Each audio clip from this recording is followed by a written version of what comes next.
everyone, good morning. You're watching Doordarshan News and this is the news for hearing impaired. I am Nancy Kohli and with me is Manisha.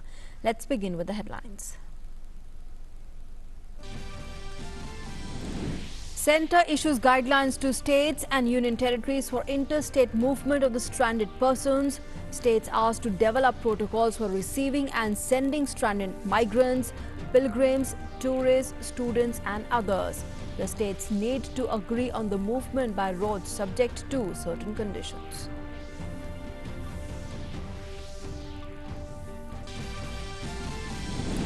The Home Affairs Ministry holds a comprehensive review meeting on the lockdown situation, says restrictions should be strictly followed up to the 3rd of May to ensure that gains are not squandered away. New guidelines easing relaxations in several districts to come into effect from the 4th of May.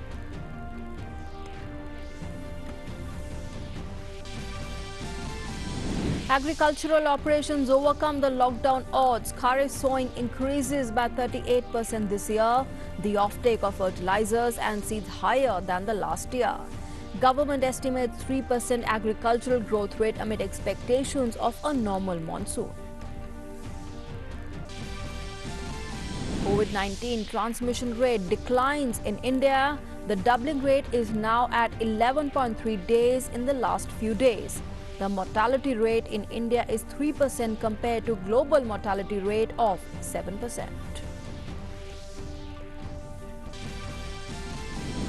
The active COVID-19 cases in India reached 22,982. The death toll reaches 1,008. 7,796 patients recover. The government urges all its officers, employees and the outsourced staff to download the Arogya Setu mobile app to break the chain of transmission. In international news, the global tally of confirmed COVID-19 cases goes past 31 lakh with over 2,27,000 deaths. The US is the worst hit with over 60,000 deaths, followed by Italy, Spain and France. The US says the drug Remdesivir is showing clear-cut positive results in diminishing the time to recovery. Japanese Prime Minister says impossible to hold the Olympic Games unless COVID-19 pandemic is contained.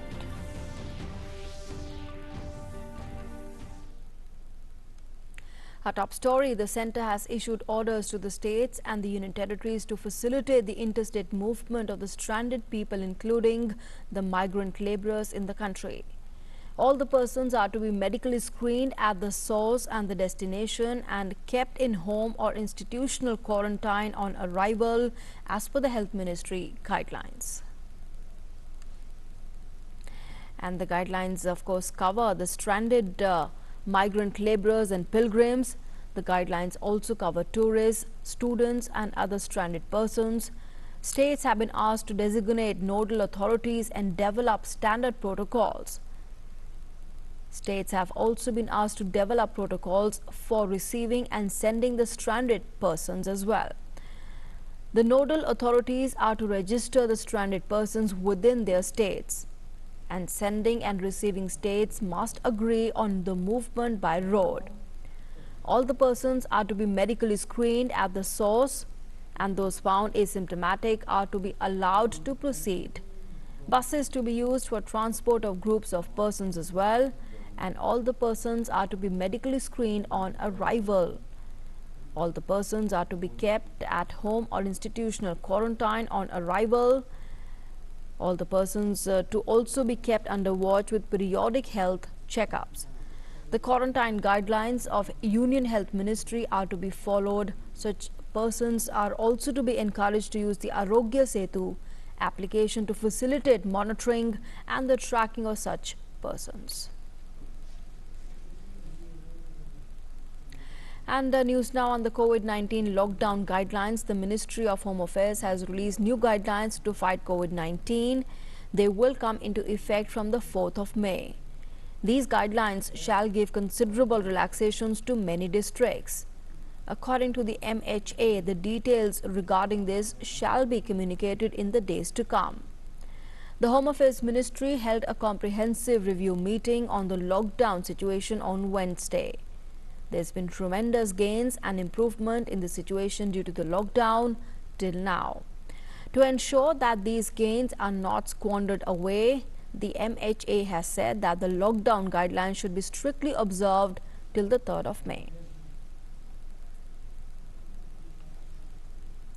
Union Minister Ashwini Chaubey has welcomed the guidelines issued by the Home Ministry for migrant workers, tourists, students and other people stranded in different parts of the country, saying it will bring big relief to them. गृह मंत्रालय का जो विशेष निर्णय आया है वो स्वागत योग्य कदम है। विशेष करके जो प्रवासी मजदूर और कोटा या अन्य जो छात्र छात्राएं दूसरे राज्यों में फंसे हुए हैं उनके लिए एक सुखद संवाद है। ये लगातार गृह मंत्रालय और प्रधानमंत्री जी के निर्देश पर फीडबैक लिया जा रहा था। मुझे लग रहा है कि ये दोनों ही बिहार के और देश के हित में हुआ और लोगों को स्वास्थ्य परीक्षण करके भेजने की तैयारी करने की बात स्पष्ट हो गई है। The Indian mission in the UAE has asked people to e-register to create a database for the Indian nationals willing to return home. The Indian mission in Abu Dhabi and Dubai have announced Indian nationals to e-register on the website of the Indian Embassy in Abu Dhabi or the Indian Consulate in Dubai so that a database can be created for people who are wanting to return home amidst the unprecedented situation caused by the COVID-19 pandemic. People can also follow the link register in database of Indians to travel back to India under COVID-19 situation. The Indian mission in a statement said that the purpose of this e-registration is to only collect information and to make an estimate on the number of people who are wanting to return home to different parts of the country to enable the Indian government to plan for the return of the Indians from abroad under the present situation.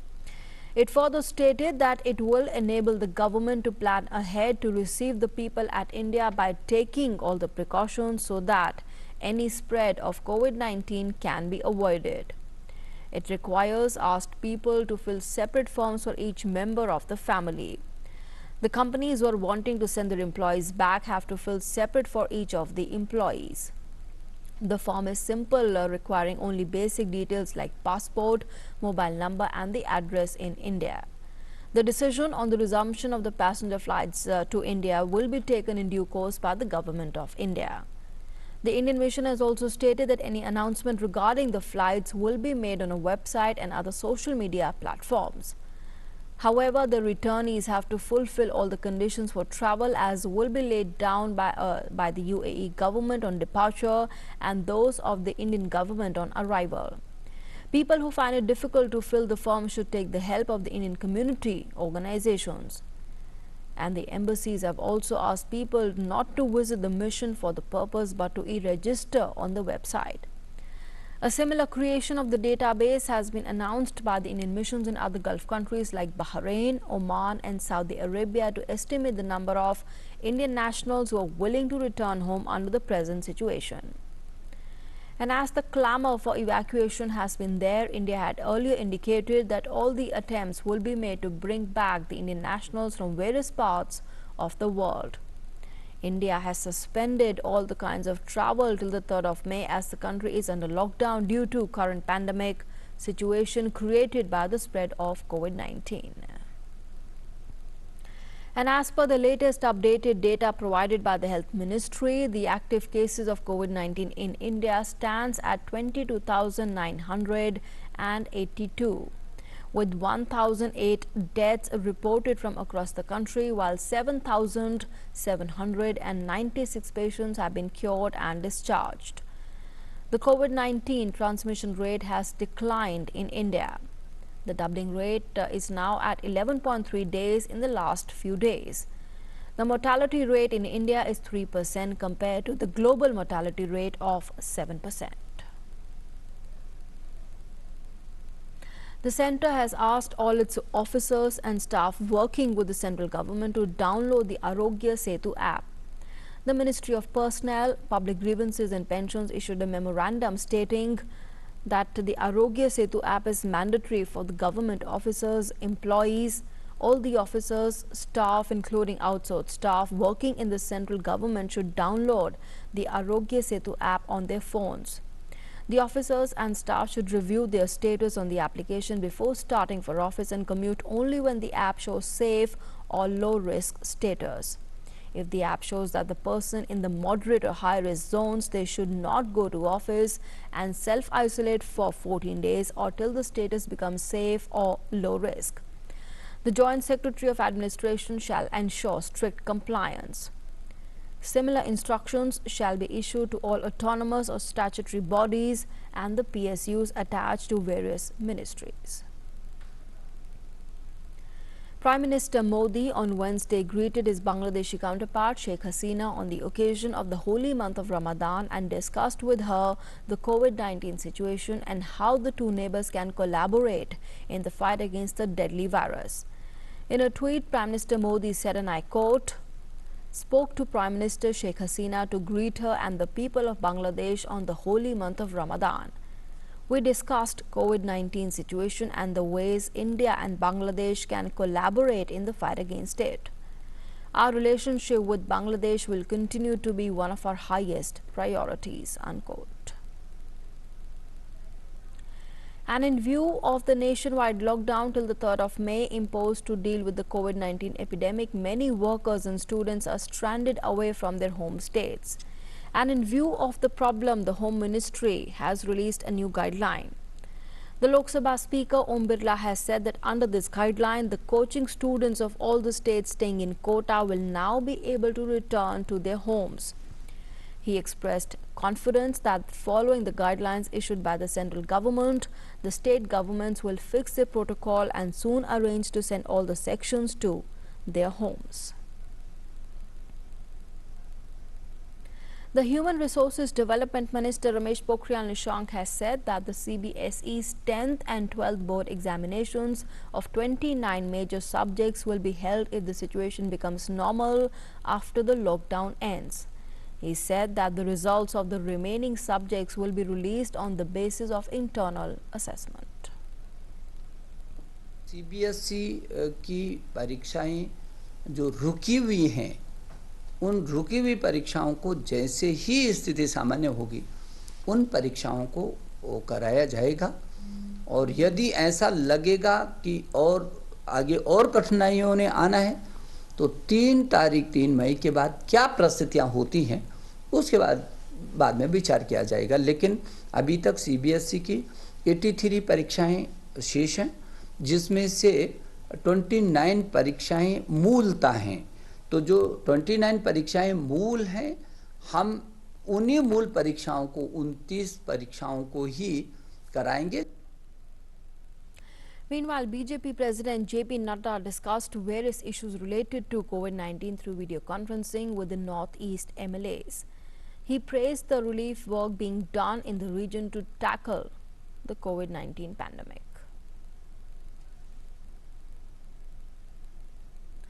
Lauding the farm workers working tirelessly for ensuring the country's food security even during the current crisis, the Agriculture Minister Narendra Singh Tomar said that many of the rabi, that's the winter-sown crops, have been harvested, taking safety precautions, and procurement of some crops such as wheat, rice, pulses and oilseeds at minimum support price is underway. Farmers have started sowing rain-dependent kharif, the summer crops like rice, and the acreage has gone up to 57.07 lakh hectares so far this year from 41.31 lakh hectares a year ago. He also said, adding that there has been no shortage of the food grains, vegetables and dairy products in the country. The minister said that farmers are getting better rates in the mandis. And stating that many other sectors are hit due to the lockdown, the minister said, however, the agriculture sector will not be impacted much. The government has taken several measures to ensure smooth operations of the agriculture sector and exempted the farm activities from the lockdown rules, he also said. Moving on now, Padma Shri awardee actor and one of the finest talents in Bollywood, Irfan Khan, passed away in Mumbai yesterday. A rare talent, thinking mind and learned man, Irfan Khan was an actor par excellence. His acting prowess was so unique and versatile that he is among the few silver screen actors who is adored by people from all generations. Irfan Khan died after a 2-year-long battle with cancer. The news has left his fans shocked and distressed in India and abroad. We'll continue to miss Irfan Khan. Recalling the indelible contribution of Irfan Khan to Bollywood, the Oscar Academy paid tributes to the departed star. In a tweet, it said, I quote, "A mainstay of Bollywood cinema and incredible talent in films like Slumdog Millionaire, Life of Pi and The Namesake, Irfan Khan left his imprint on the global cinema. An inspiration to millions, he will be greatly missed," unquote. Going on now, in the world's worst COVID-19 hit US, the death toll has spiked to more than 60,875, while the number of cases of infection has also exceeded from 138,450 in the country. US President Donald Trump has expressed confidence that the virus would be eradicated, and the country was now equipped to put out the burning embers. US President Donald Trump has said that he wants the US Food and Drug Administration to help fast-track the use of a closely watched intravenous therapeutic drug currently undergoing trials for treating COVID-19 patients. When asked about the FDA to grant emergency use authorization for Remdesivir, he said that the US wants everything to be safe but would like to see very quick approvals, especially with things that work. The top US infectious disease officials said that Gilead Sciences Inc.'s experimental and antiviral drug Remdesivir will become the standard of care for COVID-19. American physician and immunologist Dr. Anthony Stephen has said that studies show that Remdesivir has a clear-cut, significant positive effect in diminishing the time to recovery. And it has also improved the recovery time from 15 days to 11 days. The data shows that Remdesivir has a clear-cut, significant, positive effect in diminishing the time to recovery. The time to recovery being shorter in the Remdesivir arm, it was 11 days compared to 15 days. The Geneva-based UN body, the World Health Organization, has faced mounting criticism in recent weeks, especially from top donor, the US, which has cut off funding. The chief of the World Health Organization has defended the agency's record in its response to the new COVID-19 pandemic in a press briefing. The WHO Director General has also in fact said that the organization has acted quickly and decisively to respond to warn the world after declaring COVID-19 a global emergency on the 30th of January. From the beginning, WHO has acted quickly and decisively to respond and to warn the world.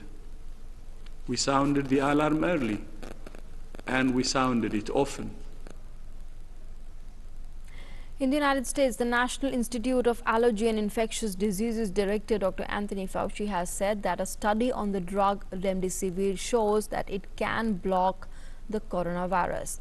Let's listen in to what our correspondent Jagrati Dave has to say. Early results from the clinical trial conducted by the National Institute of Allergies and Infectious Diseases showed that patients who had been given Remdesivir recovered from COVID-19 31% faster than those who'd been given a placebo. The Institute's director, Dr. Anthony Fauci, who also sits on the government's coronavirus task force, said the findings were highly significant and said what is proven is that a drug can block the virus. Speaking earlier at the White House, Dr. Fauci said the antiviral drug made by the company Gilead Sciences will become the standard of care for COVID-19. However, he urged caution, saying that it wasn't a knockout for the virus. The effect of the drug on death rates is less clear, and the study conducted by the National Institute of Allergy and Infectious Diseases also still needs to be peer-reviewed. But in the absence of a proven drug against COVID-19, reports say the US's Food and Drug Administration is expected to authorize emergency use of Remdesivir for patients who need it. In the US, the Trump administration is set to announce a plan to offer loans to the ailing oil industry, possibly in exchange for a financial stake. That's according to two people familiar with the matter. The Treasury Secretary and the Energy Secretary have already briefed President Trump on a plan to provide financial aid to oil drillers beset by a historic crash in the prices. Speaking about how the pandemic would be tackled in the absence of a vaccine, Trump expressed confidence that the virus would be eradicated and the country was now equipped to put out the hot spots. He said that he's looking forward to leaving the White House and that he would be visiting Arizona in the coming week. The COVID-19 cases in Spain has surged to more than 236,890, while the death toll in the country has also surpassed 24,270. According to the Spanish Health Ministry, it has recorded 325 deaths from the COVID-19 overnight, which is up from 301 reported from the previous day. The Spanish Prime Minister has defended his government's management of the COVID-19 emergency in Parliament. He added that the government is planning a 4-phase de-escalation of the state of emergency from the country. And Italy has ranked second in terms of the death toll from COVID-19 worldwide. The death toll in the country has crossed 27,680 mark. Italy has also ranked third in the total number of cases, reaching more than 203,590.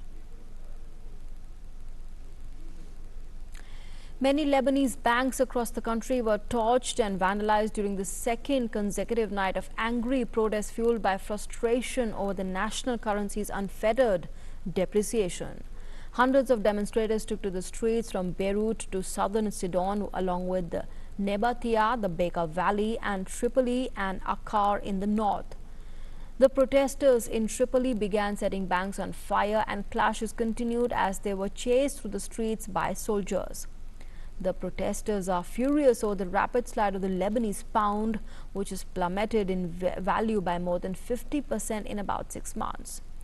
They have lashed out at the banks throughout the demonstrations because of harsh capital controls that have entirely phased out withdrawals in foreign currencies, which were previously standard, and even limited withdrawals in the pound. Poverty has worsened during a nationwide COVID-19 lockdown that has been in place since the mid of March. Considering the critical situation going on across the world due to the COVID-19 pandemic, the Japanese Prime Minister Shinzo Abe has said that it will be impossible to host the Tokyo Olympic Games next year unless the COVID-19 pandemic is contained. The International Olympic Committee and the Japanese government postponed the Games last month until July 2021 because of the impact of the COVID-19 outbreak. With the epidemic's worldwide infection rate climbing and experts suggesting a vaccine is still a long way off, questions are being asked about whether the huge set-piece event might need to be delayed further. And with that, it's a wrap on this edition of the news. Thanks for being with us.